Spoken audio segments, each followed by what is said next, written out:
नमस्कार मित्रांनो, लग्नानंतरच होईल की प्रेम या मालिकेच्या पुढील भागामध्ये आपण पाहणार आहोत. नंदिनी ही शुद्धीवर आलेली असते तेव्हा जीवा तिची काळजी करत असतो आणि ते पाहून नंदिनी देखील आनंदित होते. मात्र माननी ही घरामध्ये सर्वांच्या समोर काव्याला जाब विचारते. काव्या, मला सांग, तुझ्यावर कोणी हल्ला केला? त्यावेळेस काव्य काहीच बोलत नाही आणि माननी बोलते, म्हणजे याचा अर्थ नंदिनीची जी अवस्था झाली आहे त्याला फक्त तूच जबाबदार आहेस. आणि तेव्हा काव्याला देखील अतिशय वाईट वाटते. तर इकडे आपण पाहतो जेव्हा हा बोलतो त्या दीपकने नंदिनीवर हल्ला केला, आता मी त्याला सोडणार नाही. तर पार्थ देखील बोलतो, दीपकने फक्त नंदिनीवर हल्ला केला नाही तर त्याने काव्याला देखील ठार मारण्याचा प्रयत्न केला होता. आणि त्यावेळेस आपण पाहतो वसुंधरा ही अतिशय घाबरते आणि ती विचार करते, लग्नामधून नंदिनीला किडनॅप करण्यासाठी मीच त्या दीपकला सांगितले होते.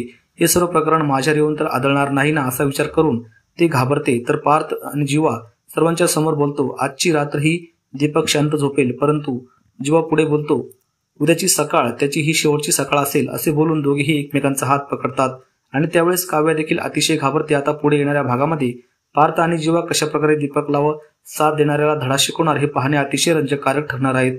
तर मालिकाच्या अपडेट अशाच प्रकारे पाहण्यासाठी आताच आपल्या चॅनलला सबस्क्राईब करा.